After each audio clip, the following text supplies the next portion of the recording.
ક્યારેય એવું ફીલ થયું છે કે આપણું મગજ, આપણું મન આપણા કંટ્રોલમાં જ નથી? એક વિચાર પરથી બીજા વિચાર પર સતત કૂદતું જ રહે છે. આપણે એને શાંત કરવાની ગમે તેટલી કોશિશ કરીએ પણ અંતે આપણે જ થાકી જઈએ છીએ. વેલ, આ કોઈ નવી સમસ્યા નથી. હજારો વર્ષો પહેલાં એક મહાન યોગીએ આ જ મૂંઝવણ પોતાના ગુરુ સામે મૂકી હતી અને એ સંવાદમાંથી જે જ્ઞાન મળ્યું એ આજે પણ એટલું જ પાવરફુલ છે. આ એક એવો સવાલ છે જે કદાચ દરેક સાધકના મનમાં ક્યારેક ને ક્યારેક તો આવે જ છે. શું મનને કાબૂમાં કરવાની આ લડાઈ આપણે ક્યારેય જીતી જ ન શકીએ? આજના આ વિશ્લેષણનો આ જ મુખ્ય પ્રશ્ન છે અને તેનો જે જવાબ મળશે ને એ કદાચ આપણે વિચાર્યો પણ નહીં હોય. આ શબ્દો કોઈ સામાન્ય વ્યક્તિના નથી. આ શબ્દો છે ઉદ્ધવજીના, જેઓ ભગવાન શ્રી કૃષ્ણના માત્ર મિત્ર અને શિષ્ય જ નહોતા, પણ એ સમયના એક મહાન જ્ઞાની હતા. અને અહીં તેઓ એકદમ પ્રામાણિકતાથી પોતાની હાર સ્વીકારી રહ્યા છે. એ કહે છે કે આ રસ્તો એટલો અઘરો છે કે મોટાભાગના લોકો પ્રયત્ન કરીને થાકી જાય છે, હારી જાય છે. જરા વિચારો, આ કેટલી મોટી વાત છે. જો ઉદ્ધવજી જેવા સમર્પિત અને જ્ઞાની વ્યક્તિ પણ મનને કંટ્રોલ કરવાના પ્રયાસમાં પોતાની જાતને લાચાર અનુભવી રહ્યા હોય તો એનો મતલબ શું થયો? એનો મતલબ એ થયો કે આ કોઈ સામાન્ય ચેલેન્જ નથી. આ એક યુનિવર્સલ સ્ટ્રગલ છે જે દરેક મનુષ્ય અનુભવે છે. તો જુઓ, અહીં બે રસ્તા એકદમ ક્લિયર દેખાઈ રહ્યા છે. એક રસ્તો છે મન સાથે સતત લડાઈ કરવાનો, જે સંઘર્ષ, નિરાશા અને થાકથી ભરેલો છે. ઉદ્ધવજી અત્યારે આ જ રસ્તા પર છે. પણ એની સામે એક બીજો ઓપ્શન પણ છે, હૃદયનો માર્ગ, જે સરળ છે, આનંદદાયક છે અને જેમાં શરણાગતિ છે. તો સવાલ એ છે કે કયો રસ્તો પસંદ કરવો? ઉદ્ધવજીની આટલી ગંભીર અને નિરાશા ભરેલી વાત સાંભળીને ભગવાન કૃષ્ણનો જે રિસ્પોન્સ હતો એ ખરેખર અદ્ભુત હતો. તેઓ હસ્યા. આ કોઈ મજાક ઉડાવતું હાસ્ય નહોતું, આ તો ઊંડી કરુણા અને પ્રેમથી ભરેલું સ્મિત હતું. જાણે કે એ કહેતા હોય, અરે ઉદ્ધવ, તું ખોટી જગ્યાએ મહેનત કરી રહ્યો છે. અને બસ આ એક સ્મિતે આખી વાતચીતનો ટોન જ બદલી નાખ્યો. અને પછી કૃષ્ણ એક એવી ગેરંટી આપે છે જે કલ્પનાની બહાર છે. એ માત્ર મનની શાંતિની વાત નથી કરી રહ્યા, એ સીધું અજય ગણાતા મૃત્યુ પર જીત મેળવવાની વાત કરી રહ્યા છે. આ કોઈ નાની વાત નથી. અહીં સંઘર્ષમાંથી છૂટવાની નહીં, પણ પરમ વિજય મેળવવાની ખાતરી આપવામાં આવી રહી છે. તો આખી વાતનો ટર્નિંગ પોઈન્ટ અહીં છે. કૃષ્ણ મનને કંટ્રોલ કરવા માટે કોઈ નવી ટીપ કે ટેકનિક નથી આપતા. ના, એ તો સમસ્યાના મૂળ પર જ વાર કરે છે. એ કહે છે કે પ્રોબ્લેમ મનમાં નથી, પ્રોબ્લેમ જોવાની દ્રષ્ટિમાં છે. સોલ્યુશન કંટ્રોલમાં નથી, પણ દ્રષ્ટિકોણના ટોટલ ટ્રાન્સફોર્મેશનમાં છે. અને આ છે એ ક્રાંતિકારી દૃષ્ટિનો સાર. દરેક જીવની અંદર અને બહાર બધે જ ફક્ત એક જ દિવ્ય તત્વને જોવો. જેમ ખુલ્લું આકાશ કોઈ ભેદભાવ વગર બધે જ ફેલાયેલું છે, પહાડ પર પણ અને ખાડામાં પણ, બસ એવી જ રીતે પરમાત્મા દરેક જીવમાં, દરેક કણમાં છે. અને આ દ્રષ્ટિ કેટલી રેડિકલ છે એ સમજાવવા માટે કૃષ્ણ આ ઉદાહરણો આપે છે. વિચારો તો ખરા, એક જ્ઞાની બ્રાહ્મણ અને એક ચંડાળમાં, એક ચોર અને એક સંતમાં, એક સૌમ્ય અને એક ક્રૂર વ્યક્તિમાં, બધામાં એ જ એક પરમાત્માને જોવા. આ માત્ર ફિલોસોફી નથી, આ તો સમાજના બનાવેલા બધા ભેદભાવની દિવાલો તોડી પાડનારો વિચાર છે. આ જે અદ્ભુત દ્રષ્ટિ છે ને, એને કહેવાય છે સમદ્રુક, એટલે કે બધાને એક સમાન નજરથી જોવાની શક્તિ. આ એક એવી સુપર પાવર છે જેનાથી વ્યક્તિ બહારના દેખાવ અને વર્તનના પડદા પાછળ રહેલી એકતાને જોઈ શકે છે, અનુભવી શકે છે. સાચું જ્ઞાન આ જ છે. ઓકે, આ બધું સાંભળવામાં તો બહુ સારું લાગે છે, પણ આને પ્રેક્ટિકલી જીવનમાં કેવી રીતે ઉતારવું? કારણ કે જ્ઞાન ત્યાં સુધી અધૂરું છે જ્યાં સુધી એ અનુભવ ન બને. તો કૃષ્ણ એનો પણ એકદમ ક્લિયર રસ્તો બતાવે છે. ચાલો જોઈએ કે આ દ્રષ્ટિ કેળવવા માટે શું કરવું પડે. આ સ્ટેપ્સ એકદમ સીધા અને સરળ છે. પહેલું, હું બીજા કરતાં શ્રેષ્ઠ છું એવો અહંકાર છોડી દેવાનો. બીજું, દરેક જીવમાં, પછી ભલે ગધેડો હોય, ગાય હોય કે કૂતરું હોય, એ જ દિવ્ય સ્વરૂપને જોવાનો છે અને એમને મનોમન દંડવત પ્રણામ કરવાના છે. અને આ પ્રેક્ટિસ ત્યાં સુધી કરવાની છે જ્યાં સુધી આ દ્રષ્ટિ આપણા માટે શ્વાસ લેવા જેટલી સહજ ન બની જાય. અને અહીં કૃષ્ણ પૂજાની આખી ડેફિનેશન જ બદલી નાખે છે. એ કહે છે કે મંદિરમાં મૂર્તિની પૂજા કરવી એ સારું છે, પણ એનાથી પણ ઊંચી પૂજા એ છે કે તમે દરેક જીવમાં રહેલા પરમાત્માને તમારા વિચાર વાણી અને વર્તનથી સન્માન આપો. આ રીતે આખું જીવન જ એક પૂજા બની જાય છે. આ અનુભવની પૂર્ણતા કેવી હોય છે? કૃષ્ણ કહે છે કે અમૃત પીવા જેવું છે. એકવાર તમે અમૃત પી લો પછી બધી તરસ મટી જાય, બીજું કંઈ ચાખવાની ઈચ્છા જ ન રહે. બસ એવી જ રીતે આ સમદૃષ્ટિનું જ્ઞાન મળ્યા પછી બીજું કંઈ જાણવાની કે મેળવવાની ઈચ્છા સમાપ્ત થઈ જાય છે. એ પોતે જ સંપૂર્ણ છે. તો આ બધું જ્ઞાન સાંભળીને ઉદ્ધવજી પર શું અસર થઈ? આ કોઈ બૌદ્ધિક ચર્ચા નહોતી. આ જ્ઞાન સીધું એમના હૃદયમાં ઉતરી ગયું અને એમનામાં એક જબરદસ્ત પરિવર્તન આવ્યું. ઉદ્ધવજીની હાલત જુઓ. એમનું હૃદય પ્રેમથી એટલું છલકાઈ ગયું કે એમનું ગળું રૂંધાઈ ગયું. આંખોમાંથી આંસુની ધાર વહેવા લાગી અને એમના મોઢામાંથી એક શબ્દ પણ ન નીકળ્યો. જે મન થોડા સમય પહેલા સંઘર્ષ કરી રહ્યું હતું એ હવે પ્રેમમાં ડૂબી ગયું હતું. અને જ્યારે એ બોલવા માટે સક્ષમ થયા ત્યારે એમના મોઢામાંથી આ શબ્દો નીકળ્યા. જે મૂંઝવણ, જે અંધકારથી એ પીડાઈ રહ્યા હતા, એ બધું જ જ્ઞાનના પ્રકાશથી દૂર થઈ ગયું હતું. સમસ્યાનો ઉકેલ મળી ગયો હતો અને એ મનને મારવાથી નહીં પણ દૃષ્ટિને મોટી કરવાથી મળ્યો હતો. અને આ છેલ્લી વિનંતીમાં આખા સંવાદનો સાર આવી જાય છે. ઉદ્ધવજીએ શરૂઆત કરી હતી મનને કંટ્રોલ કરવાના ઉપાયથી, અને હવે અંતમાં એ શું માંગી રહ્યા છે? અખંડ અને અવિચળ પ્રેમ. એમનો ગોલ કંટ્રોલમાંથી બદલાઈને પ્રેમ થઈ ગયો છે. આ જ તો છે હૃદયના માર્ગની જીત. તો અંતે આ આખી વાત આપણને એક મોટા સવાલ પર લાવીને મૂકી દે છે. કદાચ શાંતિ મેળવવાનો સાચો રસ્તો મન સાથે કુસ્તી કરવાનો છે જ નહીં, પણ દરેક જીવ માટે પોતાના હૃદયના દરવાજા ખોલી દેવાનો છે. કદાચ સાચો યોગ મગજમાં નહીં પણ હૃદયમાં થાય છે.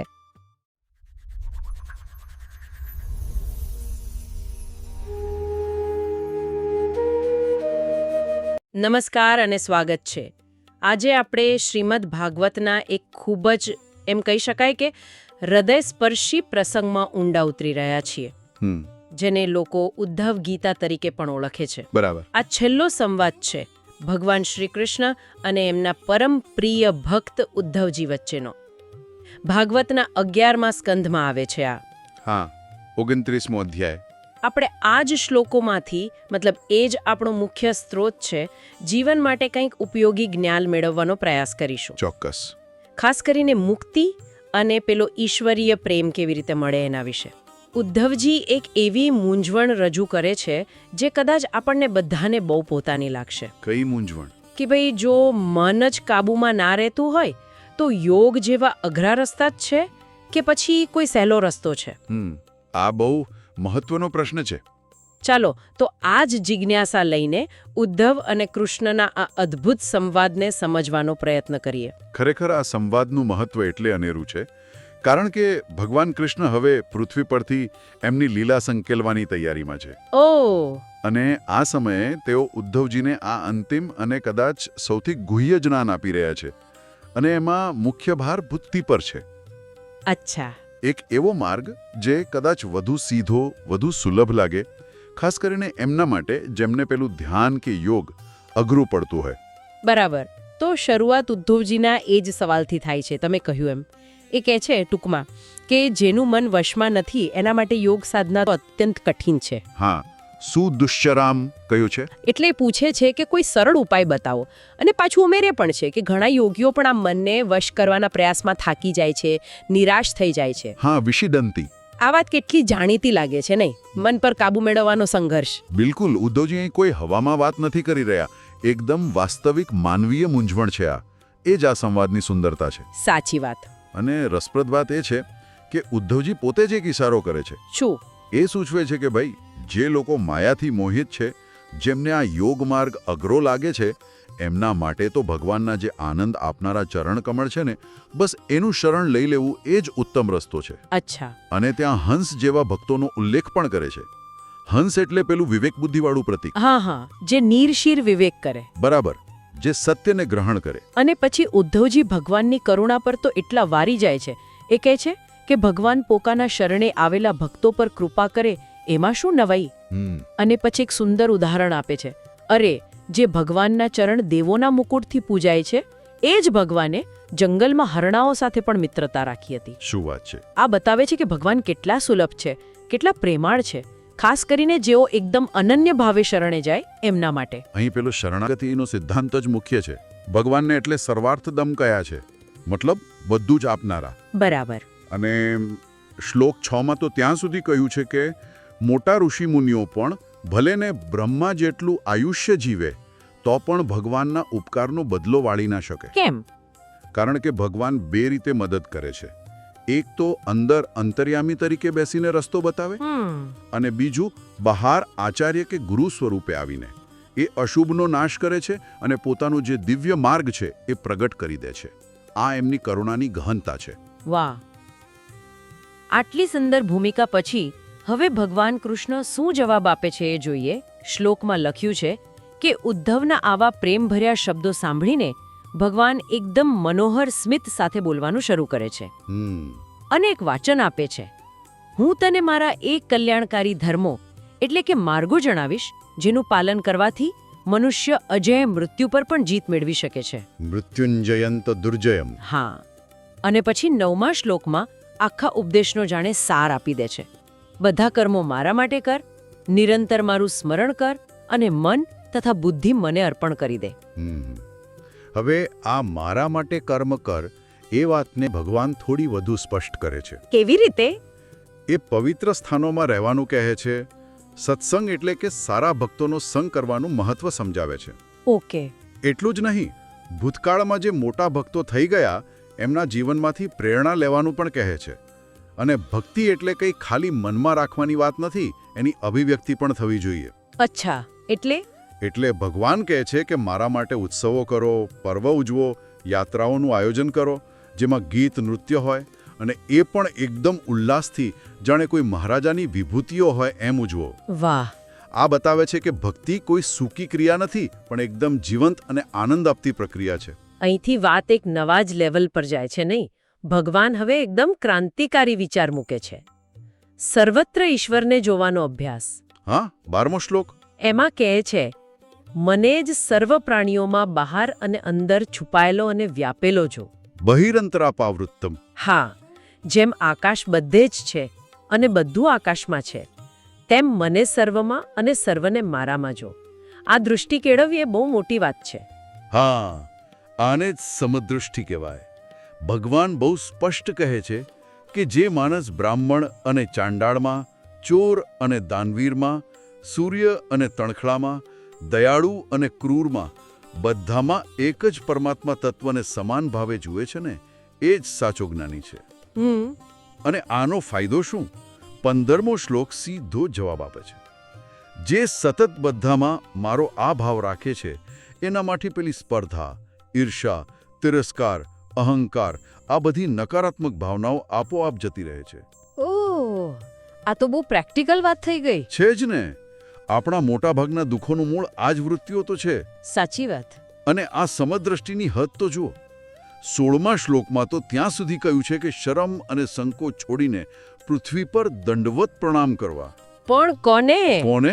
ફક્ત માણસોને નહીં, પણ ઘોડા, ચાંડાળ, ગાય અને ગધેડા સુદ્ધાને. અરે બાપરે! આ તો અહંકારને જડમૂળથી ઉખાડી નાખવાની વાત છે.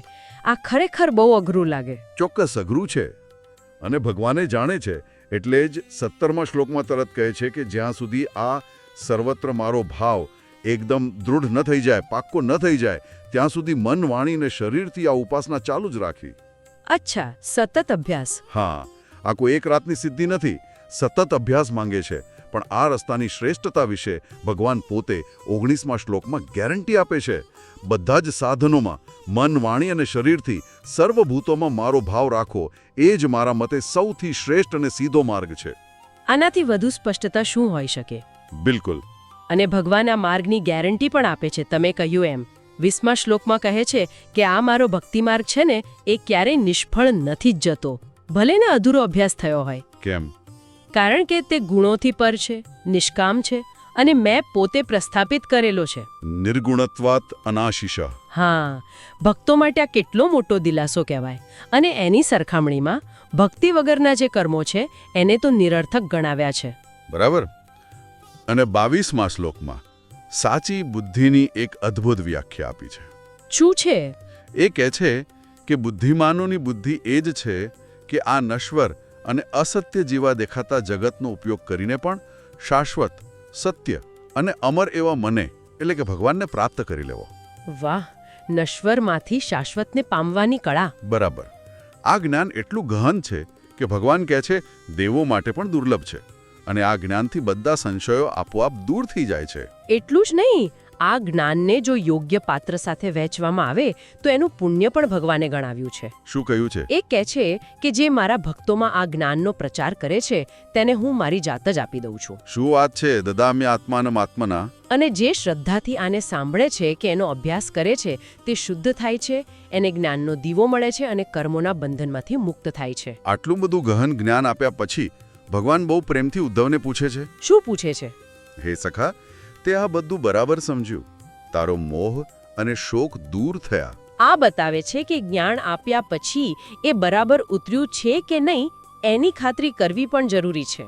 હા, એ પણ ખરું. અને પછી એક મહત્વની ચેતવણી પણ આપે છે કે આ જ્ઞાન કોને ન આપવું. ઓ, કોને નહીં? જે દંભી હોય, નાસ્તિક હોય, કપટી હોય, જેનામાં શ્રદ્ધા ન હોય એવા માણસને આ જ્ઞાન ન આપવું જોઈએ.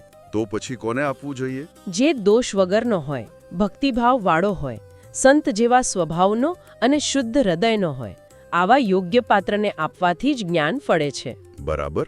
ભગવાન કહે છે કે આ જ્ઞાન તો એવું અમૃત છે જેને પીધા પછી બીજું કંઈ પીવાનું બાકી જ ન રહે. પિત્વા પિયુષમ અમૃતમ પાતવ્યમ નાવશિષ્યતે. હા, અને બધા જ પ્રયત્નો, ભલે જ્ઞાન હોય, કર્મ હોય, યોગ હોય કે બીજું કંઈ પણ, એ બધાનું અંતિમ લક્ષ્ય તો હું જ છું. અને 34મા શ્લોકમાં અમરત્વનો સારાંશ આપે છે. શું સારાંશ છે? જ્યારે વ્યક્તિ સાંસારિક કર્મોનો મતલબ આસક્તિપૂર્વકના કર્મોનો ત્યાગ કરે, પોતાને મને સમર્પિત કરી દે અને ફક્ત મારી સેવાની જ ઈચ્છા રાખે, ત્યારે તે અમરત્વ પામે છે અને મારા સ્વરૂપને પ્રાપ્ત કરવા યોગ્ય બને છે. ભગવાનના આ શબ્દો સાંભળીને ઉદ્ધવજીની શું હાલત થઈ હશે? શુકદેવજી વર્ણન કરે છે કે એમનો કંઠ એકદમ ભાવથી રૂંધાઈ ગયો. પ્રીત્યુ પુરુદ્ધ કંઠો. હા, આંખોમાં આંસુ ભરાઈ આવ્યા અને ક્ષણભર તો એ સ્તબ્ધ જ થઈ ગયા. પછી થોડા સ્વસ્થ થઈને એકદમ નમ્રતાથી કહે છે, પ્રભુ, આપના સાનિધ્ય માત્રથી જ મારો મોહરૂપી જે ગાઢ અંધકાર હતો ને એ દૂર થઈ ગયો છે. વિદ્રવાવિતો મોહ મહાંધકારો. જાણે સૂર્ય સામે અંધારું ટકી જ ન શકે એમ આપની સામે મોહ કેવી રીતે ટકે? બરાબર. ઉદ્ધવજી ખૂબ કૃતજ્ઞતા વ્યક્ત કરે છે. કહે છે કે આપે કરુણા કરીને મને આ જ્ઞાનરૂપી દીપક આપ્યો છે. હવે આપના ચરણ છોડીને હું બીજે ક્યાં જાઉં? અને એ પણ સ્વીકારે છે કે પોતાના કુળ એટલે કે યદુવંશ પ્રત્યે જે એમનો ગાઢ સ્નેહ હતો એ બંધન પણ હવે તૂટી ગયું છે. જ્ઞાનની આ અસર. હા. અને પછી આવે છે એમની છેલ્લી અને કદાચ સૌથી મહત્વની પ્રાર્થના. શું છે પ્રાર્થના? શ્લોક 40માં ઉદ્ધવજી કહે છે, હે મહાયોગી, મને એવો ઉપદેશ આપો કે જેથી આપણા ચરણકમળમાં મારી અવિચળ, ક્યારેય ઓછી ન થાય એવી પ્રીતિ એટલે કે હતિ બની રહે. ઓહ! અહીં ધ્યાન આપવા જેવી વાત છે. એ મુક્તિ નથી માંગતા. જ્ઞાનની પરાકાષ્ઠાએ પહોંચ્યા પછી પણ એ માંગે છે નિરંતર અખંડ પ્રેમ. અચ્છા. આ જ ભક્તિ માર્ગનું સાચું રહસ્ય અને લક્ષ્ય છે. કોઈ સૂકું જ્ઞાન નહીં, પણ પ્રેમથી ભરેલું જોડાણ. વાહ!